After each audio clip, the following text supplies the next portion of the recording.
నమస్తే V3 news లక్ష్యం సమాజహితం నేను మీ శైలజ ఇక వార్తల్లోకి వెళ్లే ముందు ముఖ్యాంశాలు జీడిమెట్లలో పెయింట్ అండ్ కెమికల్స్ కంపెనీలో అగ్ని ప్రమాదం త్రుటిలో తప్పించుకున్న ఇద్దరు కార్మికులు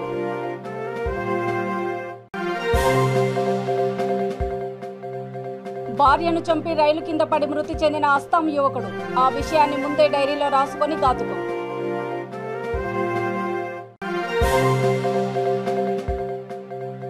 చేనేత రంగంలో తెలంగాణను దేశంలోనే ఆదర్శవంతంగా తీర్చిదిద్దుతాం ఎమ్మెల్సీ ఎల్ రమణ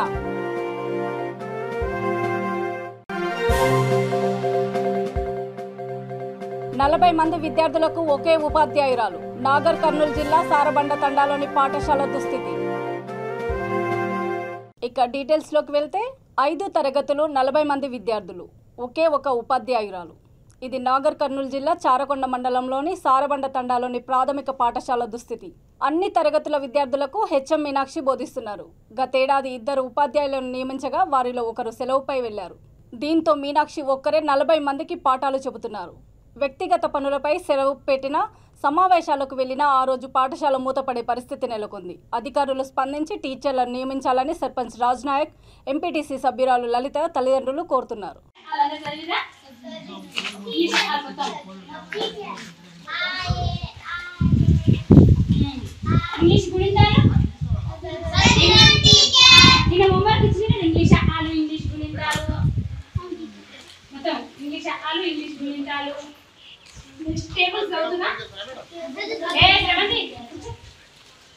టేబుల్స్ నేను కొన్ని చాక్లెట్స్ చేస్తాను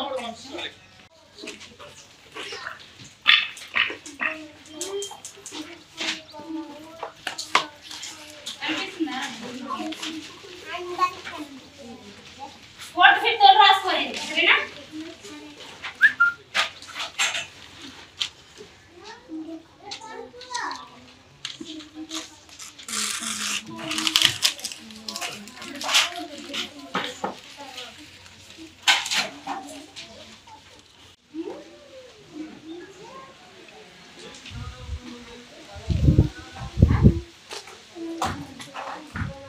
రాసుకోవాలి ఫోర్త్ ఫిఫ్త్ వాళ్ళు రాయండి బిడ్డ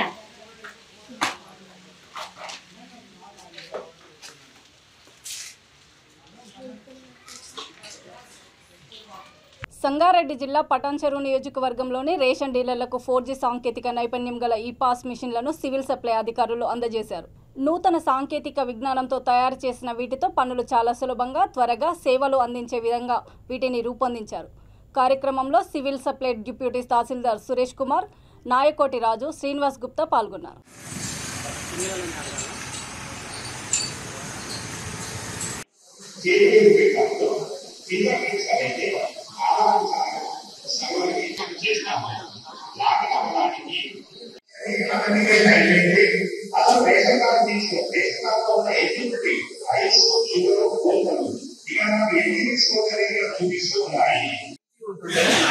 దానికి అధిగమించడానికి 4G సిఎస్ఎం ఇస్తున్నాం దీంతో పాటు నెట్వర్క్ ప్రాబ్లమ్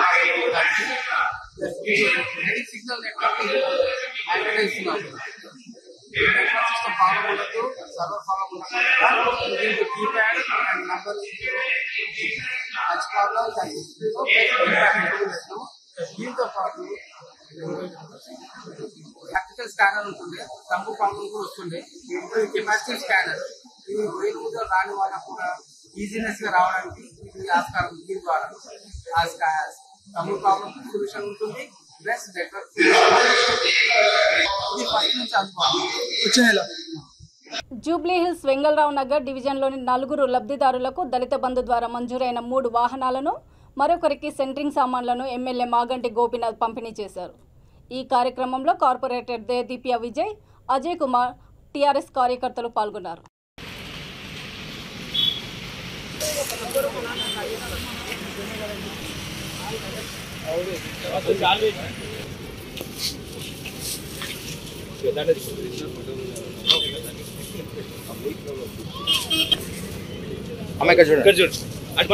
చేతుల్లో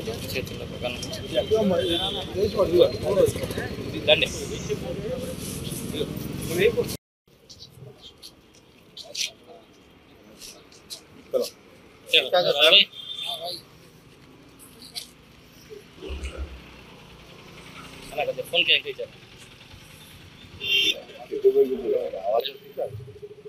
सर अजय गारे राइट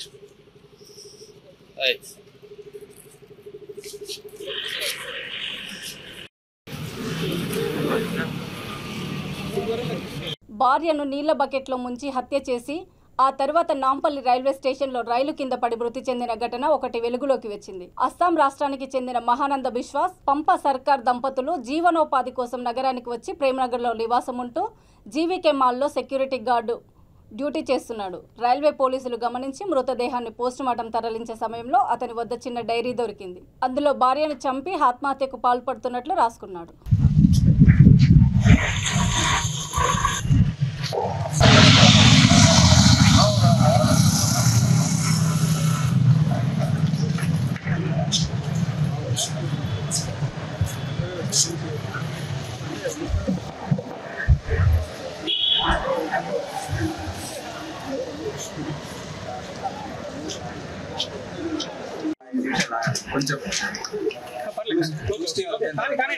లోపలికి రాలేనా లోపలికి రాదు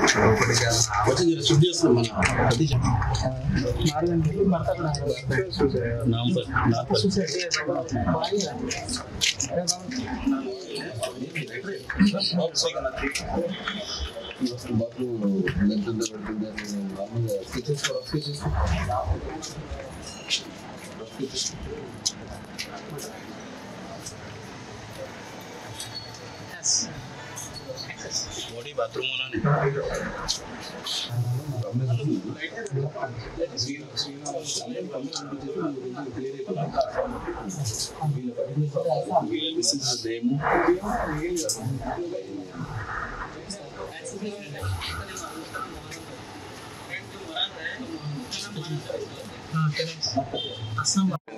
ఏం చెప్పానంటే మనకు హైదరాబాద్ అంటే నాంపల్లి రైల్వే పోలీస్ వాళ్ళు ఇక్కడికి వచ్చేసి వాళ్ళు చూసిన తర్వాత మాకు ఇంటిమేషన్ ఇచ్చారు. అదేంటి అని చెప్పానంటే నిన్న సాయంత్రం 4-4:30 ప్రాంతం లోపల నాంపల్లి రైల్వే స్టేషన్ నియర్ బైగా రైల్వే ట్రాక్ మీద మహానంద బిశ్వాస్ అనేటటువంటి పర్సన్ నేటివ్ ఆఫ్ అస్సాం ఆయన అక్కడ రైల్వే ట్రాక్ పైన సూసైడ్ చేసుకోవడం జరిగింది. వీళ్ళు ఆ రైల్వే పోలీస్ వాళ్ళు వెరిఫై చేయగా వాళ్ళ చిన్న ప్యాకెట్ డైరీ దొరికి దాంట్లో ఆయన అస్సాం లాంగ్వేజ్ లో రాసుకున్నాడంట. ఆ భార్యను చంపేసేసి నేను పలానా ప్రేమనగర్ కాలనీ పంజగుట్ట లిమిట్స్ లో ఉంటాను నేను సూసైడ్ చేసుకున్నానని చెప్పారు. దాని మీద డిపెండ్ అయ్యి ఆయన వాళ్ళు అది తీసుకొని ఆ బాడీ ఉస్మానియా షిఫ్ట్ చేసి వాళ్ళకి రావడం జరిగింది. వాళ్ళు వచ్చిన తర్వాత మాకు ఇన్ఫర్మేషన్ తెలిసి మేము ఇక్కడికి వచ్చేసి రూమ్ ఓపెన్ చేసాం. రూమ్ ఓపెన్ చేస్తే వాళ్ళ భార్య పేరు వచ్చేసి పంపా సర్కార్, ఏజ్ 22 years. ఈమె కూడా లవ్ మ్యారేజ్ అని చెప్పినటువంటి మనకు పాకంగా తెలుస్తుంది. సో డెడ్ బాడీ అయితే ఇంట్లో ఉంది. ప్రస్తుతానికి అయితే డెడ్ బాడీ షిఫ్ట్ చేస్తున్నాము. సో ఫర్దర్ ఎట్లా జరిగింది ఏంటి అనేటువంటిది మనకు ఫర్దర్ ఇన్వెస్టిగేషన్ లో తెలుస్తుంది. Thank you. అంటే చుట్టుపక్కల అంటే ఇక్కడ ఓనర్ వాళ్ళతో మాట్లాడము. లాస్ట్ 3-4 days నుంచి కొంచెం గొడవ పడతా ఉన్నారు అని చెప్పినటువంటి విషయం అయితే తెలుస్తుంది. ఇంకా పూర్తి సమాచారం అయితే తెలియదు. అంటే వీళ్ళు ఏం పని చేస్తున్నారు సార్? వీళ్ళిద్దరు కూడా జీవీకే మాల్లో సెక్యూరిటీ గార్డ్స్ గా పనిచేస్తున్నారు అనేటువంటి విషయం తెలుస్తుంది. వైఫ్ అండ్ హస్బెండ్ ఇద్దరు కూడా. అంటే వీళ్ళు ఇక్కడ ఈ రూమ్ లో స్టే చేయబట్టి మాత్రం లాస్ట్ 1 month అవుతుందని చెప్పి అంటున్నారు. సో అందుకన్నా ముందు ఎక్కడ ఉంది అన్న విషయం ఇంకా తెలియాల్సి ఉంది. మ్యారేజ్ చేసుకుని అంటే మ్యారేజ్ చేసుకుని ఎన్ని రోజులు అయిందన్న విషయం ఇంకా పర్ఫెక్ట్ గా తెలియదు. సో అది మన తర్వాత తెలుస్తుంది. అర్థంగా రక్త సంబంధికులు ఇంకా ఎవరున్నారని తెలియదు. అది తెలిసిన వాళ్ళ ఫ్రెండ్స్ ఉంటే వాళ్ళ ద్వారా మనకు తెలిసిన సమాచారం ఇది. అదే వాళ్ళ రూమ్ వాళ్ళ విలేజ్ నియర్ బై విలేజ్ వాళ్ళు కూడా ఇక్కడ పనిచేస్తా ఉన్నారు. వాళ్ళ ద్వారా మనకి విషయం తెలిసింది. వాళ్ళ బ్లడ్ రిలేటివ్స్ ఎవరున్నారనే విషయం తెలియదు. మొక్కలను నాటడమే కాదు వాటిని సంరక్షించాలని municipal commissioner Maheshwar Reddy, chairperson Sirisha Lakshminarayana అన్నారు. సూర్యాపేట జిల్లా కోదాడ నియోజకవర్గంలో హరితహారంలో భాగంగా వారు మొక్కలను నాటే కార్యక్రమంలో పాల్గొన్నారు. ఈ కార్యక్రమంలో మున్సిపల్ సిబ్బంది, ఉపాధి హామీ కూలీలు కూడా పాల్గొన్నారు.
వస్తున్నా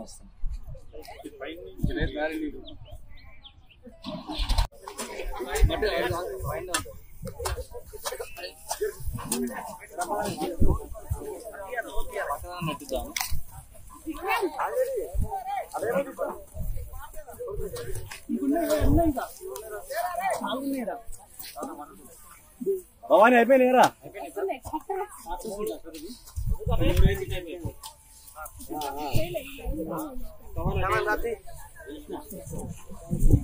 విశాఖపట్నం కోఆపరేటివ్ బ్యాంక్ 106 సంవత్సరాలు పూర్తి చేసుకున్న సందర్భంగా ఆ bank board of director media సమావేశం నిర్వహించి బ్యాంకు ప్రగతిని వివరించారు.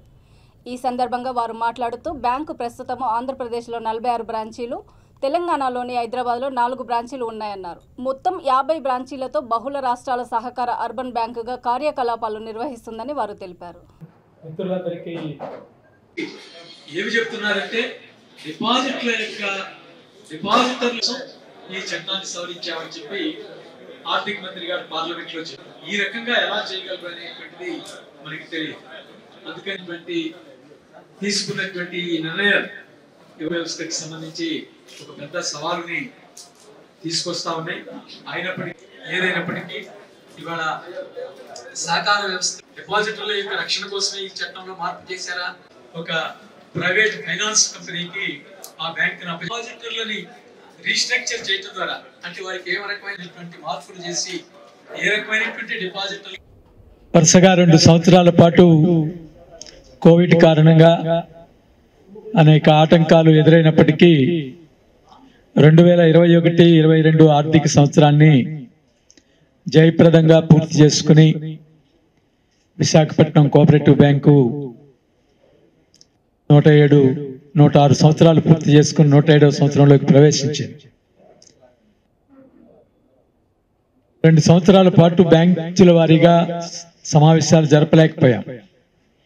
కోవిడ్ ఆంక్షలు, ఆరోగ్య సమస్యలు వీటన్నిటి రీత్యా ఈ ఏడాది 50 బ్రాంచుల్లోనూ ఆ బ్రాంచుల వారీగా సభ్యుల యొక్క మహాసభలు జరిపి 107వ వార్షిక సర్వసభ్య సమావేశాన్ని మొన్న ఆదివారం నాడు కూడా పూర్తి చేశాం. బ్రాంచులలో 33,000 మందికి పైగా సభ్యులు ఆయా సభల్లో పాల్గొని బ్యాంకు యొక్క అభివృద్ధికి అనేక సూచనలు, సలహాలు అందించారు. అన్ని పరిశీలనలో ఉన్నాయి. అట్లాగే ఈ ఏడాది గత సంవత్సరం లాగానే 10% డివిడెండ్ రూపంలో సభ్యుల యొక్క షేర్ ధనానికి డివిడెండ్ని మహాజన్ సభ ప్రకటించింది. ప్రకటించిన వెంటనే అదే రోజు ఆదివారం రాత్రికే మెజారిటీ సభ్యులకి దాదాపు 90,000 మంది అర్హత కలిగినటువంటి సభ్యులకి వారి షేర్ ధనం మీద 24,98,00,000 రూపాయలు డివిడెండ్ రూపంలో బ్యాంకు సభ్యులందరికీ కూడా అందజేయటం జరిగింది. సరే, గత 5 సంవత్సరాలుగా రిజర్వ్ బ్యాంకు రాజ్యాధికార సాధనే బహుజనుల లక్ష్యం కావాలని రాజ్యసభ సభ్యుడు రామ్జీ గౌతమ్, బీఎస్పీ రాష్ట్ర అధ్యక్షుడు పరంజ్యోతి పిలుపునిచ్చారు. ఆర్కే బీచ్ కాళికామాత టెంపుల్ సమీపంలో సాహు మహారాజ్ దినోత్సవం సందర్భంగా ఉత్తరాంధ్ర బహుజన చైతన్య సభ నిర్వహించారు. ఇప్పటి వరకు కుటుంబ పార్టీలే ఏలుబడి సాగిస్తున్నాయని, వీటి వల్ల దేశానికి, ప్రజలకు ఒరిగేదేమీ లేదని విమర్శించారు.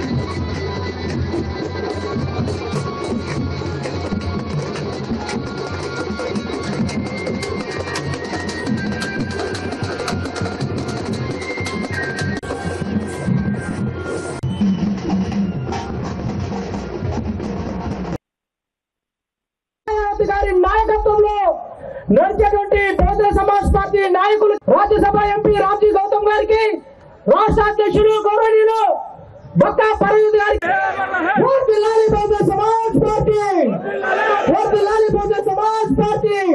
అలాగనే కోశాధికారి కాకి ప్రసాద్ గారు కార్యదర్శినటువంటి మా గౌరవనీయ ఈ ప్రాంతం దక్షిణ భారతదేశంలో మొట్టమొదటిసారిగా 2004లో గారి అనుచరుడిగా ఉన్నటువంటి మరి లకే రాజారావు గారిని ప్రధాన కార్యదర్శి గారిని వాళ్ళు నాగర్ కర్నూలు జిల్లా కల్వకుర్తి మండలం మూకురాల గ్రామంలో విద్యార్థులకు నోటు పుస్తకాలు, పెన్నులు, carrom board, volleyball, ring balls పంపిణీ చేశారు. ఈ సందర్భంగా జోన్ చైర్మన్ సత్యనారాయణ మాట్లాడుతూ పేద విద్యార్థులకు వాసవి క్లబ్ ఎప్పుడూ అండగా ఉంటుందన్నారు. ఈ కార్యక్రమంలో Vasavi club cabinet secretary Iruventi Ramesh, Guggilla Shankar, పాఠశాల ఉపాధ్యాయులు పాల్గొన్నారు.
మేడం ఎందులో వీడియో దిగారా?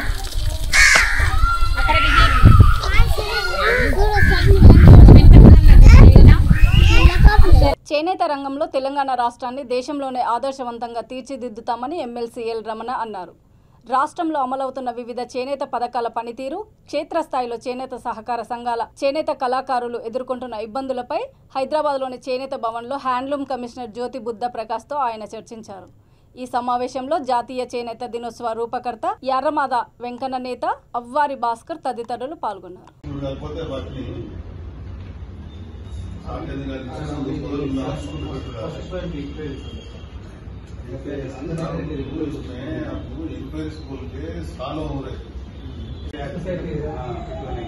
ఎంత అమౌంట్ ఎంత ఉంటుంది? ఏదైనా చిన్న అమౌంట్ వన్ టైం మార్క్ చేయవచ్చు కదా. అంటే దాని ప్రొసీజర్ ఉంది సార్. ఎంక్వైరీ దాని మీద కోర్టుకు వెళ్ళారు 2 सोसाइटी मैं क्या करा फंड्स में मोबिलाइजेशन लोगों में करके 50 लाख मैं पेमेंट करे 1 करोड़ गवर्नमेंट से आया 30,000% उसमें इन्वॉल्व हुआ हर साल टोटल 21 काम चल रहे हो करना चाहिए थोड़ा 70 लोगों को अभी तक आइन तक पूछो 30 MP सिग्नेचर एक स्टेट से okay thank you sir. Jeedimetla paint and chemicals కంపెనీలో అగ్ని ప్రమాదం సంభవించింది.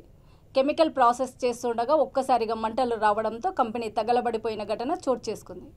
కంపెనీలో పనిచేసే 2 కార్మికులు కెమికల్ని ప్రాసెస్ చేస్తూ ఉండగా ఒక్కసారిగా మంటలు రావడంతో వారు అక్కడి నుండి తప్పించుకున్నారు. దీంతో పెను ప్రమాదం తప్పినట్లయింది. కంపెనీలోని మిషనరీ, ఇతర సామాగ్రి తగలబడిపోయింది. ఫైర్ డిపార్ట్మెంట్ 2 ఫైర్ ఇంజన్ల సాయంతో మంటలను పూర్తిగా అదుపులోకి తెచ్చారు. సుమారు 14 లక్షల దాకా ఆస్తి నష్టం వాటిల్లిందని కంపెనీ ఓనర్ శ్రీనివాస్ తెలిపారు.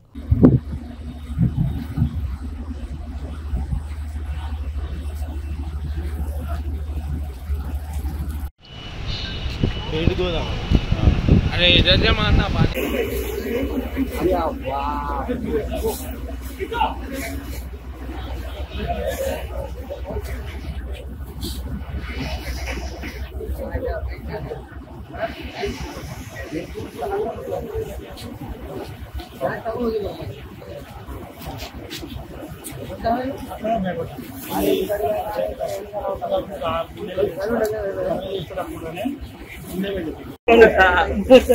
చెప్పిండు ఏ పేట్ల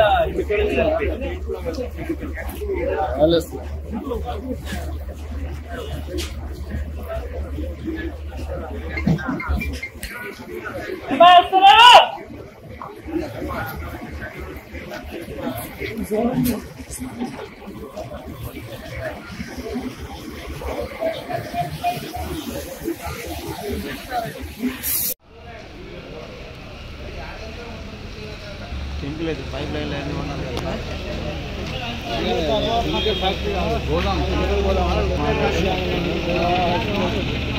వార్తలు ముగించే ముందు ముఖ్యాంశాలు మరోసారి.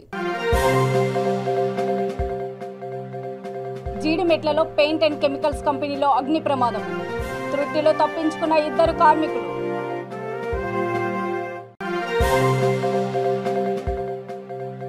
భార్యను చంపి రైలు కింద పడి మృతి చెందిన అస్సాం యువకుడు. ఆ విషయాన్ని ముందే డైరీలో రాసుకొని ఘాతుకం.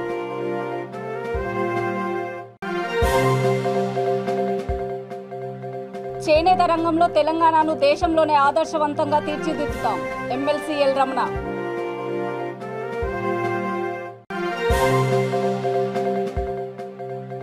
నలభై మంది విద్యార్థులకు ఒకే ఉపాధ్యాయురాలు. నాగర్ కర్నూలు జిల్లా సారబండ తండాలోని పాఠశాల దుస్థితి.